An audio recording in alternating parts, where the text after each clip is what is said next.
Ya Allah, terima kasih kami, pujian kami hanya untuk-Mu ya Allah, atas semua karunia-Mu, atas semua rezekimu, atas semua nikmat-Mu ya Allah. Wabil khusus dengan telah berlangsungnya pemilihan presiden dengan nyaman dan damai ya Allah. Terima kasih kami kepadamu yang tak terhingga ya Allah, dengan Kau berikan nikmat kepada pasangan yang kami usung, Bapak Prabowo dan Gibran, menjadi presiden terpilih di kontestasi Pilpres 2024 ya Allah.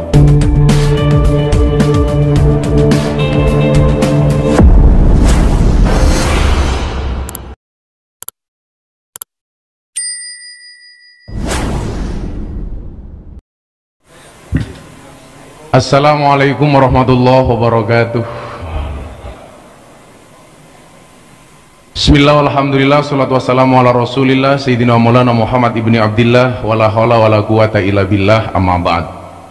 Yang terhormat Bapak Haji Prabowo Subianto, Presiden terpilih 2024. Ramadan tahun lalu kita di sini berkumpul mentasbihkan Pak Prabowo sebagai calon presiden, dan hari ini Ramadan menjadi saksi kantor DPP PAN, tempat pertama yang dikunjungi Pak Prabowo setelah resmi oleh KPU.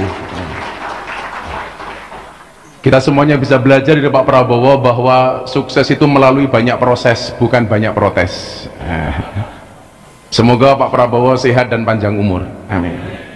Ketua Umum PAN, Papi yang sangat kita cintai, tepuk tangan untuk Papi Zulkifli Hasan. Setelah 2014, 2019, akhirnya 2024 PAN ikut merayakan kemenangan. Terima kasih Papi atas undangannya. Kalau Papi telepon, saya agak senang. Tanpa ada sidang isbat, THR saya sudah nampak.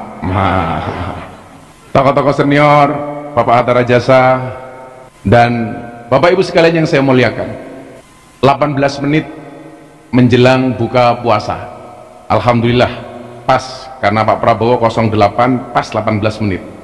Untungnya tidak 16 menit. Bapak Ibu yang saya muliakan, Allah Subhanahu wa Ta'ala menyapa umatnya untuk berpuasa itu dengan kalimat wahai orang beriman, bukan wahai orang Islam. Kita bisa melihat Al-Baqarah 183, ya ayyuhalladzina amanu kutiba alaikumusiyam, wahai orang-orang yang beriman, wajibkan kepada kalian untuk berpuasa. Pertanyaan sederhananya, kenapa puasa diperintahkan oleh Allah untuk orang beriman, bukan untuk orang Islam? Jawaban sederhananya adalah, ketika seseorang mentasbihkan dirinya sebagai muslim, itu belum tentu mukmin. Tetapi ketika seorang itu mukmin, sudah barang tentu dia menjadi seorang muslim. Maka ketika seseorang dikatakan Islam, cukup dengan kalimat al-Islam antas hada bi annallah ta'ala, meyakini bahwa Allah itu sebagai Tuhan, Nabi Muhammad sebagai utusan, bla bla bla dan seterusnya. Maka karakteristik seorang muslim itu bahkan bisa dilihat dari identitas dohirnya. Kayak Papi Zulkifli pakai baju takwa, kemudian pakai peci, semua orang mengatakan ini muslim. Dan kehebatan Papi Zul ini satu, kalau subuhan pecinya mesti penuh dengan uang, karena diberikan kepada imam masjid, kepada penjaga masjid, kepada orang yang di jalan. Itulah bedanya Papi Zul dengan kita. Kalau Papi Zul pecinya seperti dompet, kalau kita dompetnya seperti peci.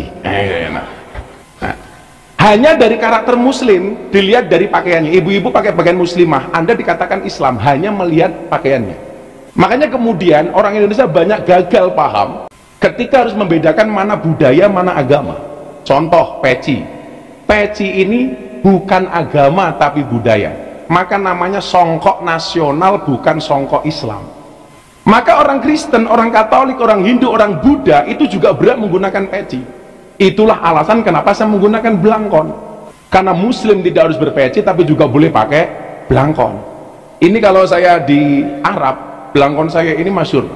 Orang Arab tanya sama saya, mahada, ini apa? Saya bingung, belangkon itu bahasa Arabnya apa? Saya jawab, hada belangkon. Orang Arab tanya lagi, mahuwa belangkon? Belangkon itu apa? Saya jawab, inna urroksi, wadain das, wadai kepala. Ini viral. Nah, demikian juga kita melihat identitas KTP seumpamanya, nama Yandri, agama Islam. Orang percaya bahwa Pak Yandri orang Islam hanya dilihat dari KTP-nya saja. Makanya yang KTP-nya Islam saya doakan masuk surga. KTP-nya. Maka dulu Bapak Haji Prabowo zaman Mendagrinya Pak Cahyokumolo Ketika saya fokus kepada persoalan moderasi beragama, saat itu ada usulan, Pak, kolom agama dalam KTP dihapus saja karena dianggap ini diskriminasi. Waktu itu Pak Cahyo nanya sama saya, Gus Sinta setuju nggak? Saya jawab nggak setuju, karena bagi saya ini kebanggaan identitas. Ada negara yang tidak mencantumkan kolom agamanya, boleh dicantumkan, boleh tidak, itu Italia, Pak. Kenapa Italia boleh tidak mencantumkan? Banyak orang Italia tidak mencantumkan kolom agama dalam KTP-nya karena terkait dengan persentase 1/10. 10% derma untuk gereja. Orang Itali yang agamanya Katolik, setiap gajian itu langsung dipotong 10%. Makanya kenapa orang Itali banyak yang tidak mencantumkan kolom agama dalam KTP. Sementara di Indonesia, ini menjadi sebuah identitas yang wajib kita syukuri. Orang Kristen bangga dong dengan KTP-nya Kristen, orang Islam sama. Makanya saya nggak sepakat kalau kolom agama dalam KTP dihapus, tapi kalau yang dihapus kolom kawin atau belum kawin, saya setuju. Wah, ini lumayan kita, Pak, bujang terus kita, Pak, gitu loh. Raja toh ini. Nah, bagaimana kemudian karakteristik seorang mukmin? Ternyata mukmin tidak bisa dilihat dari karakter zahirnya. Apakah orang mukmin itu yang berjenggot? Jenggot itu hukumnya sunnah, Pak, tidak wajib. Kalau kumis itu sunnahnya dikerok, tapi tidak wajib. Sunnahnya dipotong, dicukur, dikerok. Kalau kayak bapak ini nggak apa-apa pakai kumis, nggak apa-apa, Pak. Nah, kalau ibu-ibu punya suami berkumis, pertahankan. Fik dia lele, bukan buaya. Apakah orang mukmin itu yang pakai sarung? Enggak, Pak. Sarung juga identitas bangsa Indonesia. Makanya kayak jubah sendiri itu membuat ada khilafah. Apakah khilafiyah? Apakah jubah itu sunnah atau budaya? Karena budaya jubah itu sudah dikenal sejak sebelum Nabi lahir. Orang Arab sudah menggunakan jubah, artinya itu budayanya orang Arab. Dikatakan sunnah karena Nabi juga gemar menggunakan jubah. Pertanyaan saya, apakah orang Indonesia harus menggunakan jubah kayak Nabi? Jawabannya enggak. Kayak Pak Eko Patrio umpamanya, narik becak pakai jubah, kan malah bahaya, Pak, gitu. Maka karakter orang beriman bisa kita lihat di dalam surat Al-Anfal ayat 2. Apa ciri-ciri orang beriman? Innamal mu'minuna alladzina idza dzukirallah wajilat qulubuhum wa idza tuliyat alaihim ayatu zadatuhum imanan wa ala rabbihim yatawakkalun. Minimal ada 3, Pak, karakter orang beriman itu. Yang pertama, idza dzukirallah wajilat qulubuhum. Ketika disebutkan nama Allah, bergetarlah hatinya. Itulah alasan kenapa semua pemimpin ketika dia disumpah pasti menggunakan kalimat demi Allah. Besok kita akan melihat prosesi bagaimana Bapak Prabowo ketika dilantik menjadi seorang presiden, beliau akan mengambil sumpah dengan kalimat demi Allah. Saya bersumpah memenuhi kewajiban sebagai Presiden Republik Indonesia dengan sebaik-baiknya. Itulah kenapa Umar bin Khattab, Abu Bakar ketika dilantik menjadi seorang khalifah, dia mengatakan inna lillahi wa inna ilaihi rajiun. Demi Allah, Pak Prabowo, kami yang mendukung Bapak, jalan surga bagi kami akan sangat terbuka manakala Bapak bisa membawa bangsa ini kepada kesejahteraan dan kemakmuran. Satu kalimat yang terus saya ingat ketika Pak Prabowo datang di pondok saya setelah dari DPP PAN. Apa tujuan Bapak untuk menjadi seorang presiden? Beliau menyampaikan, Gus, saya pengen mengembalikan hak-hak bangsa Indonesia. Saya pengen mengembalikan hak rakyat Indonesia sehingga bangsa ini bisa tersenyum, sehingga rakyat ini bisa tersenyum. Demi Allah, Gus, kalau rakyat Indonesia sudah bisa tersenyum dengan kembali hak-haknya, saya pengen mati dalam keadaan tersenyum. Itu kalimat Bapak Prabowo Subianto. Sehingga bagi kami, bangsa Indonesia punya harapan. Ketika kami mendukung dan Bapak menjadi presiden yang luar biasa untuk bangsa ini, pintu surga kami terbuka melalui kepemimpinan Bapak Prabowo. Itulah kenapa kalimat sumpah di atas undang-undang demi Allah baru kemudian menjalankan Undang-Undang Dasar 1945. Karena ciri orang beriman adalah idza dzukirallah wajilat qulubuhum. Ketika disebutkan nama Allah, bergetarlah hatinya. Kemudian yang kedua ciri orang beriman, wa idza tuliyat alaihim ayatuhu zadatuhum imanan. Ketika ditunjukkan tanda-tanda kebesarannya, maka bertambahlah imannya. Bagi orang kaya, Allah menunjukkan tanda-tanda kebesarannya dengan menghadirkan orang miskin. Bagaimana orang kaya kemudian mampu menolong orang miskin? Bagi mereka yang kuat, Allah menunjukkan tanda-tanda kebesarannya dengan mereka yang lemah, sehingga dengan kekuatannya dia mampu menolong orang yang lemah. Sebagai seorang pejabat, Allah tunjukkan tanda-tanda kebesarannya dengan rakyat yang menderita. Maka disitu kemudian Nabi mengatakan, wallah fi aunil abdi maka nal abdu fi auni akhi. Demi Allah, Allah akan menolong hambanya manakala sang hamba mau menolong saudaranya. Sehingga mohon maaf bapak-bapak, Anda yang kalian terpilih menjadi caleg, menjadi DPR dan lain sebagainya, perlu saya sampaikan, tanggung jawab Anda tidak hanya kepada rakyat, Pak. Makanya kemarin saya sindir, saya bilang, saya itu sekarang kalau buka puasa dikasih es teh manis, gulanya tidak pernah saya aduk. Kenapa? Supaya manisnya di akhir. Kenapa? Karena kalau manisnya di awal sudah biasa, kayak mulutnya caleg. Allah mengingatkan kita bagaimana orang miskin itu menjadi tanggung jawab negara. Itu tanda-tanda kebesaran Allah. Makanya kenapa kemarin saya bilang, saya itu jualan programnya Pak Prabowo gampang, Pak. Soal makan gratis, apalagi saya NU, Pak, yang identik dengan makanan gratis.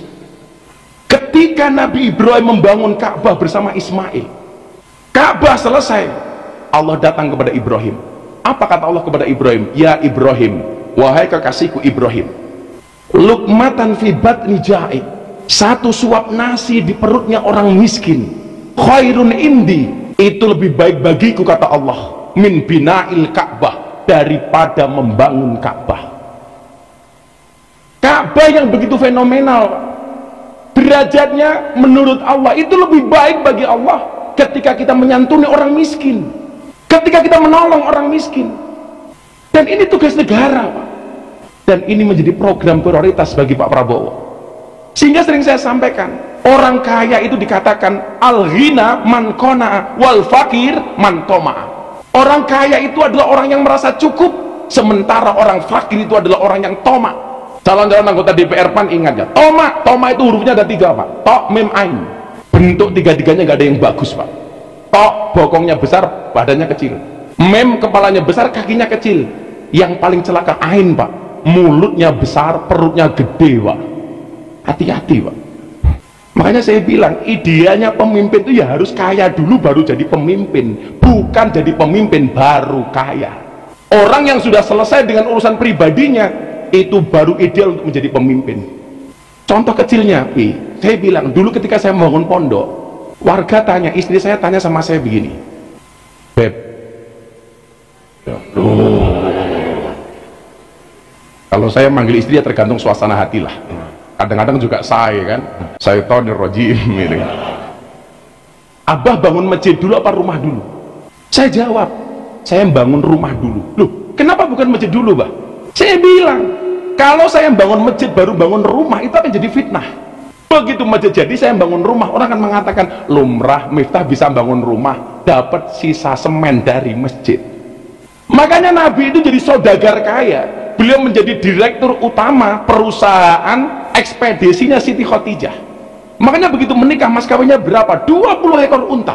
Satu unta 50 juta, berarti mas kawin Kanjeng Nabi 1 miliar. Sekarang latah, di mana-mana mas kawin seperangkat alat sholat. Maka apa? Khairun indi min bina'il Ka'bah. Itu lebih baik bagiku kata Allah daripada membangun Ka'bah. Kemudian ciri orang yang beriman yang ketiga adalah wa ala rabbihim yatawakkalun.